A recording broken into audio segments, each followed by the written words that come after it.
मिले हो तुम हमको बड़े नसीबों से, चुराया है मैंने किस्मत की लकीरों से। So hello guys, welcome to our classes by Info Academy. आप सोच रहे होंगे कि आज ये आगाज कैसा हुआ गाने के साथ, क्योंकि जनाब आज का जो चैप्टर है, आज का जो एक पार्ट है, वो सब उसी के ऊपर है। जो भी कॉमर्स के स्टूडेंट है, जल्द से जल्द हमारे इस वीडियो को सब्सक्राइब करिए और कमेंट करके बताइए कि कैसा लग रहा है आपको ये वीडियो। बिकॉज आज का जो चैप्टर होने वाला है, आज का जो भी चैप्टर होने वाला है वो रहेगा अकाउंट्स का। अकाउंट्स में कौन सा? क्लास 11th का। और क्लास 11th का अगर अकाउंट्स की बात करें तो जनाब उससे बढ़िया चीज क्या रहेगी? चैप्टर नंबर 2 आज हम करने जा रहे हैं। और सबसे खास बात पता है क्या है? अकाउंटिंग टर्मिनोलॉजीज आज पढ़ेंगे हम। अकाउंटिंग टर्मिनोलॉजीज आज हम पढ़ेंगे। तो सही गाना गाया ना मैंने? मिले हो तुम हमको बड़े नसीबों से, चुराया है मैंने किस्मत की लकीरों से। तो welcome to our classes by Info Academy. और आज हम शुरू करने जाएंगे अकाउंटिंग टर्मिनोलॉजीज। जी हाँ, बहुत ही सही सुना आपने, अकाउंटिंग टर्मिनोलॉजीज। क्यों आज हम इस चैप्टर का आगाज कर रहे हैं क्लास 11th का? बिकॉज अकाउंट्स एक ऐसा सब्जेक्ट है जिसके अंदर आपका सारा बेस क्लियर होता है। और बेस अगर क्लियर करना है तो सबसे पहले आपको ये चैप्टर पढ़ना होगा, जो कि रहेगा हमारा चैप्टर नंबर 2, अकाउंटिंग टर्मिनोलॉजीज। तो मैंने सही गाना तो गाया है, लेकिन क्या ये गाना सूट करता है इस पे? बिकॉज ये सूट करता है। क्यों नहीं सूट करेगा? अगर आप कॉमर्स के स्टूडेंट है और आपको टर्मिनोलॉजीज ही नहीं पता होगी, तो फिर आप कॉमर्स में कहाँ आगे बढ़ने वाले हैं? आप कॉमर्स में अकाउंट्स कहाँ करने वाले हो अगर आपको टर्मिनोलॉजी समझ में नहीं आएगी? तो चलिए आज हम शुरू करते हैं अकाउंटिंग टर्मिनोलॉजीज। और सबसे पहला जो टर्मिनोलॉजी रहेगा वो कौन सा रहेगा पता है आपको? गैस करिए, गैस करिए। हमारा सबसे पहला टर्मिनोलॉजी जो रहेगा वो रहेगा बिजनेस ट्रांजैक्शंस। क्या रहेगा? Business transaction. जी हाँ, बिजनेस ट्रांजैक्शंस हमारा पहला टर्मिनोलॉजी कैसे हुआ? क्या हम यही सब पढ़ने वाले हैं? बिजनेस ट्रांजैक्शंस एंड और जितने भी रहने वाले टर्मिनोलॉजीज, क्या हम ये सब भी पढ़ेंगे? नहीं। आपका जो पहला जो टॉपिक है वो क्या है? टर्मिनोलॉजी। और टर्मिनोलॉजी में आपको सबसे पहला समझना पड़ेगा बिजनेस ट्रांजैक्शन। अब आप एक बात बताइए, जब भी आप इकोनॉमिक्स पढ़ते हो, 11th की अगर आप इकोनॉमिक्स पढ़ते हो, तो सबसे पहले आप क्या पढ़ते हो? बेसिकली आप यही चीज पढ़ते हो, इकोनॉमिक एक्टिविटी। यही पढ़ते हो, इकोनॉमिक एक्टिविटी। और दूसरा क्या पढ़ते हो? Non economic activity. दूसरा क्या पढ़ते हो? Non economic activity. तो इन दोनों का डिफरेंस क्या होता है? जनरली इन दोनों का डिफरेंस ये होता है कि भाई, ऐसा काम जिसमें हमें रुपीज मिले, ठीक है, ऐसा काम जिसमें हमें बदले में, यानी बदले में हम सर्विस कर रहे हैं लेकिन उसकी जगह हमें क्या मिल रहा है? रुपीज। लेकिन नॉन इकोनॉमिक में क्या होता है?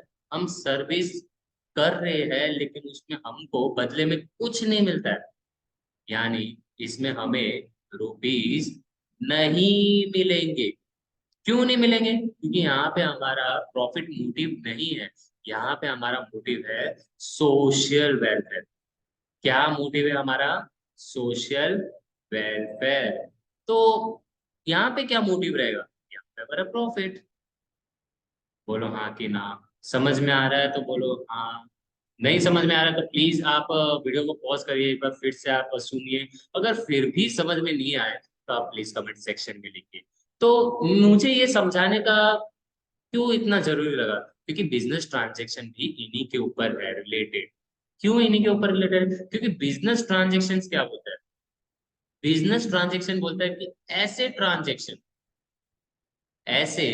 ट्रांजैक्शंस जो मॉनेटरी टर्म्स में हुआ हो, जो मॉनेटरी टर्म्स में हुआ हो, उसी को हम बोलेंगे बिजनेस ट्रांजैक्शंस।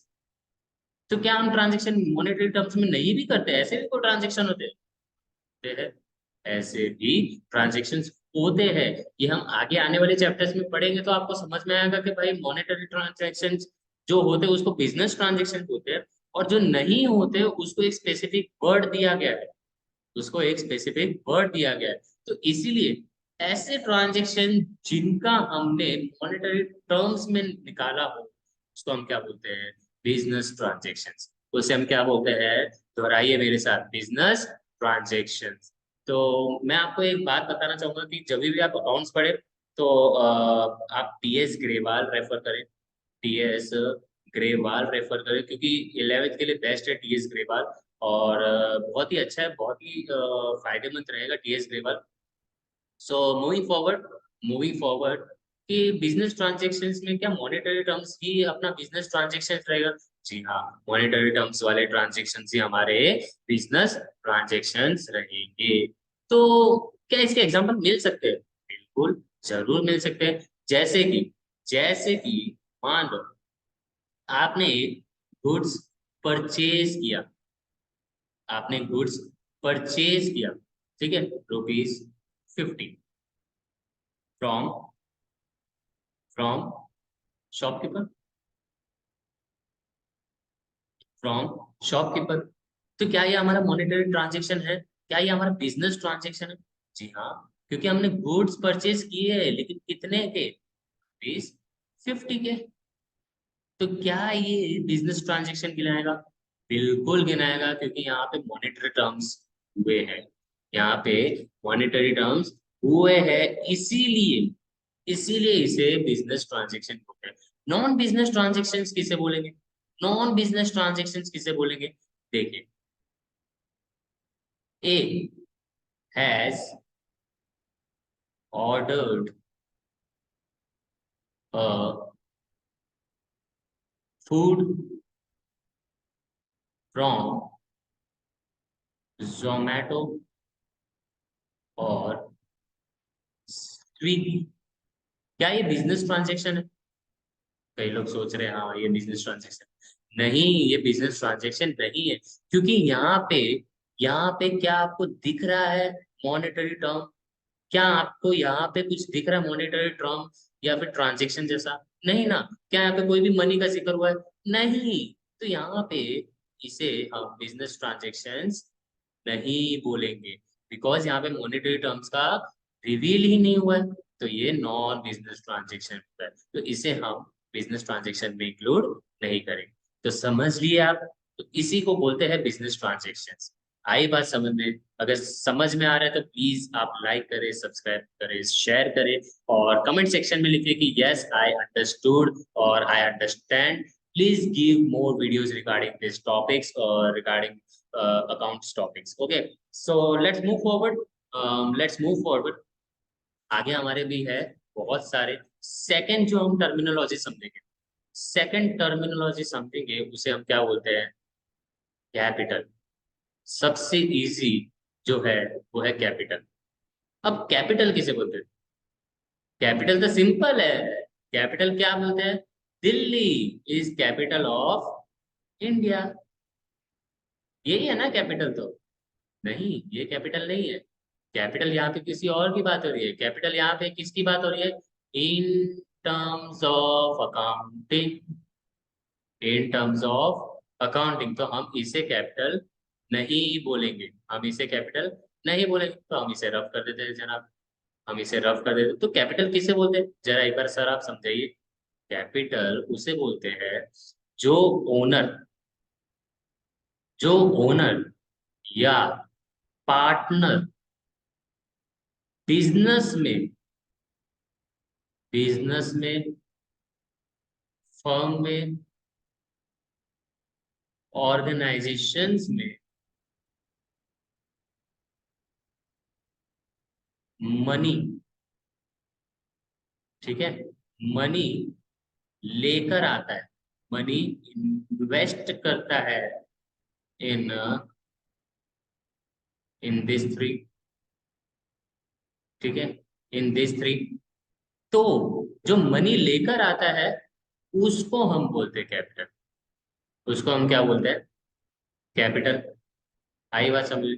तो बेसिकली इसका मतलब क्या हुआ कि कैपिटल मतलब ओनर या पार्टनर, ओनर या पार्टनर बिजनेस में पैसा लेके आ रहा है, उसको बोलते हैं कैपिटल। ठीक है, तो एक एग्जांपल ले लेते, एक एग्जांपल ले लेते। ठीक है, सपोज करो, सपोज करो ए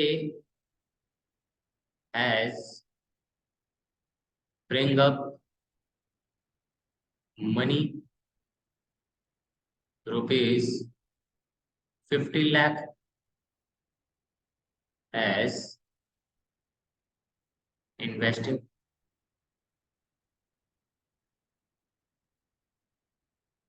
तो क्या ये कैपिटल होगा? बिल्कुल होगा।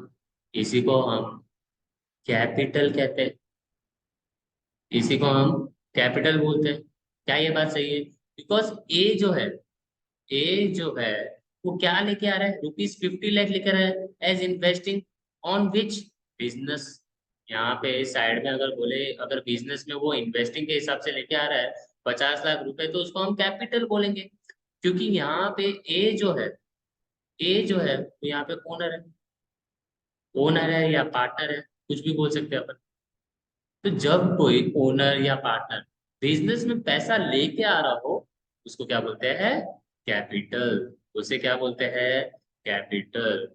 तो समझ में आया? अभी तक हमने दो चीजें समझ ली है। क्या क्या चीजें समझी है अब तक हमने? अभी तक समझी हमने, पहला बिजनेस ट्रांजैक्शन, दूसरा कैपिटल। ठीक है, अब अब तीसरा समझते हैं। तीसरा हमारा क्या है, सोचिए। तीसरा है हमारा एसेट्स। तीसरा हमारा क्या है? एसेट्स। सो एसेट्स क्या होता है? क्या होता है एसेट्स? बहुत बार आपने सुना होगा, अपने फैमिली में सुना होगा, अपने पेरेंट्स से सुना होगा कि मेरे पास इतने एसेट्स है, मेरे पास इतने लाइबिलिटीज है, ऐसा कुछ सुना होगा आपने पेरेंट्स के साथ, या अपने रिलेटिव्स के मुंह से सुना होगा, कहीं से तो सुना होगा। अगर नहीं सुना है तो यहाँ पे आप समझ लीजिए एसेट्स किसे बोलते हैं। देखिए, मान लीजिए ये आपका एक गोडाउन है, मान लीजिए, चलिए यहाँ पे गोडाउन है और आपके ये इतने सारे सामान रखे हैं। ठीक है, ये आपका क्या है? ये आपका क्या है? गोडाउन। ठीक है, अब यहाँ पे आपके ये इतने सारे जो है क्या रखे? प्रोडक्ट्स।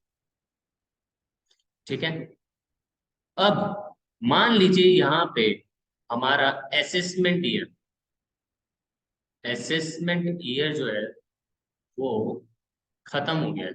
ठीक है, वो क्या हो गया है?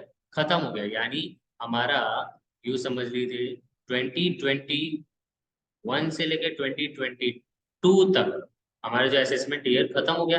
अब जो नया ईयर स्टार्ट हो रहा है, यानी 2022 से लेके 2023 तक, अभी भी ये माल पड़ा है, तो उसे हम क्या बोलेंगे? एसेट्स बोलेंगे। क्या बोलेंगे इसे? एसेट्स बोलेंगे। ठीक है, तो बेसिकली इसका मतलब क्या है? बेसिकली इसका मतलब क्या है? आपको एक एग्जांपल से समझाता हूँ, अगर आपको इससे भी क्लियर नहीं है। मान लीजिए एक मैडम आई, एक मैडम आई कस्टमर। ठीक है, एक मैडम आई कस्टमर, किसके पास? शॉपकीपर के पास। किसके पास आई? शॉपकीपर के पास। शॉपकीपर को आके बोलती है कि भैया, आप मुझे 10 किलो आटा, 10 किलो आटा आप मुझे ला के दे दीजिए। 10 किलो आटा आप मुझे ला के दे दीजिए। तो शॉपकीपर यहाँ पे क्या बोलता है?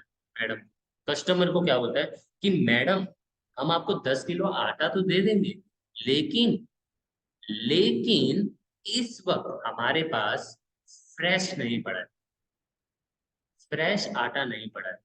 हम आपको फ्रेश आटा ही देंगे, और फ्रेश आटा तो उसके पास है नहीं, तो फ्रेश आटा जो है वो ऑर्डर करेगा। सबसे पहली बात, क्यों वो पुराना आटा नहीं दे सकता है? जो एक फ्रेश नहीं हो उसको क्यों नहीं दे सकता? क्योंकि वो जो है वो स्टॉक में आ चुका है। वो जो है वो स्टॉक में आ चुका है, और जो स्टॉक में आ जाता है उसको एसेट, उसे क्या बोलते हैं? एसेट बोलते हैं। तो बात समझ में आ रही है तो बोलो। मान लीजिए, ठीक है, आपका असेसमेंट ईयर खत्म हो गया, और असेसमेंट ईयर खत्म होने के बाद जितना भी आपका जो स्टॉक बचता है, एक फाइनेंशियल ईयर में या असेसमेंट ईयर में जितना भी स्टॉक बचता हो, उसे हम क्या बोलेंगे? एसेट। आई बात समझ में? आई बात समझ में? तो बोलो हाँ। चलिए, अब हम आगे बढ़ते हैं। अब हम आगे बढ़ते हैं। अब हम आगे तो बढ़ेंगे, लेकिन नए टर्मिनोलॉजी में नहीं, उसी टर्मिनोलॉजी में एक नई चीज लेकर आ रहे हैं। क्या लेके आ रहे हैं? तीन चीजें। क्या? एसेट। लेकिन कौन सा? Fictitious asset. कौन सा एसेट? Fictitious asset. आई बात समझ में? एक और एसेट है। एक और एसेट है। एक और एसेट कौन सा है? सोचिए। सोचिए, एक और एसेट कौन सा है? Non current asset. Non current assets. और एक कौन सा होता है? सोचिए। अगर नॉन करंट है तो करंट एसेट। ठीक है। अब देखिए, इन तीनों का मतलब क्या होता है। कुछ इसमें लर्न करने जैसा नहीं है, कुछ भी आप रट्टा ना मारे, क्योंकि मैं जो आपको समझाने वाला हूँ आपको वैसे ही समझ में आएगा। ठीक है। तो चलिए एक एक करके इन तीनों को समझते हैं। Fictitious asset. देखिए, फिक्टिशियस का मतलब क्या होता है? फिक्टिशियस का मतलब फेक।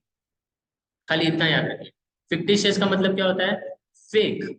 तो क्या हम इसे बोल सकते हैं कि ये फेक एसेट्स है? क्या हम इसे बोल सकते हैं ये फेक एसेट्स है? फॉर एन एग्जाम्पल हम ले लेते हैं। असेसमेंट ईयर हमारा खत्म हुआ। असेसमेंट ईयर खत्म हुआ। ठीक है। कब खत्म हुआ? 2022 से लेकर 2023। अब हमारा क्या चल रहा है? 2023 से लेकर 2024। करंट ईयर बोलते हैं इसे हम। ठीक है। 24। आई बात समझ में? तो हमें बैलेंस शीट प्रिपेयर करने की, मान लो बैलेंस शीट हम प्रिपेयर कर रहे हैं। ठीक है। For income tax. आई बात समझ में? तो अब हम वहां पे क्या शो कर रहे हैं कि हमारे पास 100 एसेट पड़े हुए हैं। लेकिन एक्चुअली में कितने पड़े हैं? 90। एक्चुअली में कितने पड़े हैं? 90 एसेट पड़े हैं। तो जो हम 100 एसेट दिखा रहे हैं इनकम टैक्स वाले को, उसको क्या बोलते हैं? Fictitious asset. क्या बोलते हैं? Fictitious assets. क्यों? वो 10 एसेट क्यों हम ज्यादा दिखा रहे हैं, उसी को बोलते हैं फिक्टिशियस एसेट। इनकम टैक्स वाले को जो 10 एसेट ज्यादा दिखा रहे हैं, जो 10 एसेट बिना फालतू का शो ऑफ कर रहे हैं, उसी को हम क्या बोलते हैं? Fictitious asset. देखिए, मैंने आपको समझाया था फिक्टिशियस मतलब फेक। तो वो 10 एसेट जो है वो फेक दिखा रहे हैं। वो या तो ज्यादा भी हो सकते हैं, कम भी हो सकते हैं। आ रही है बात समझ? या तो वो ज्यादा भी हो सकते हैं, कम भी, लेकिन फेक तो दिखा रहे हैं। फेक तो दिखा रहे हैं, उसको हम बोलते हैं fictitious assets. Okay. So let's move forward. अब बोलते हैं करंट एसेट्स। करंट एसेट क्या होता है ये सोचिए आप। करंट एसेट क्या होता है ये सोचिए आप। चलिए, थोड़ा सा आप अपना दिमाग लगाइए। थोड़ा सा आप अपना दिमाग लगाइए, थोड़ा सा।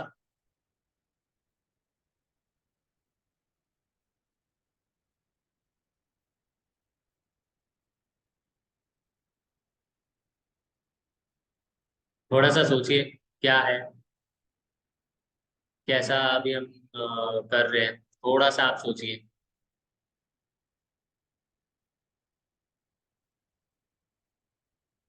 सोच लिया?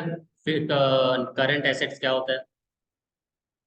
सोच लिया तो बताओ, करंट एसेट्स क्या होता है?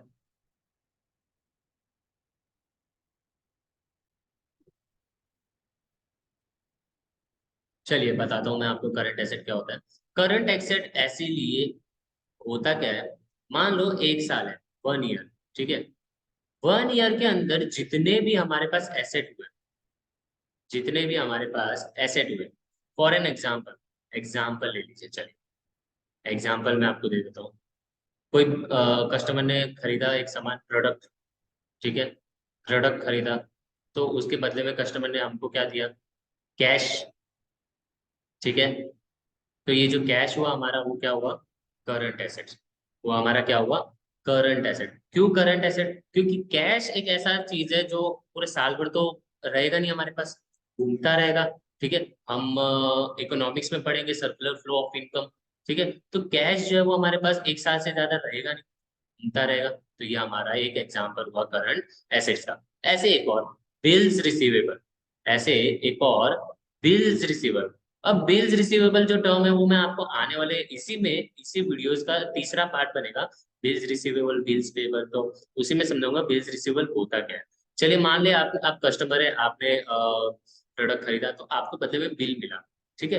तो बिल जो है वो कस्टमर के हिसाब से करंट हो गया, कस्टमर के हिसाब से करंट हो गया। अब कस्टमर जो है उस बिल का कुछ करेगा तो नहीं, एक साल से ज्यादा तो रखेगा नहीं। अगर मान लो कस्टमर ने मान लो चलो कुकर ही खरीद लिया, तो एक साल की वारंटी गारंटी होती है, एक साल से ज्यादा तो नहीं चलेगी वो।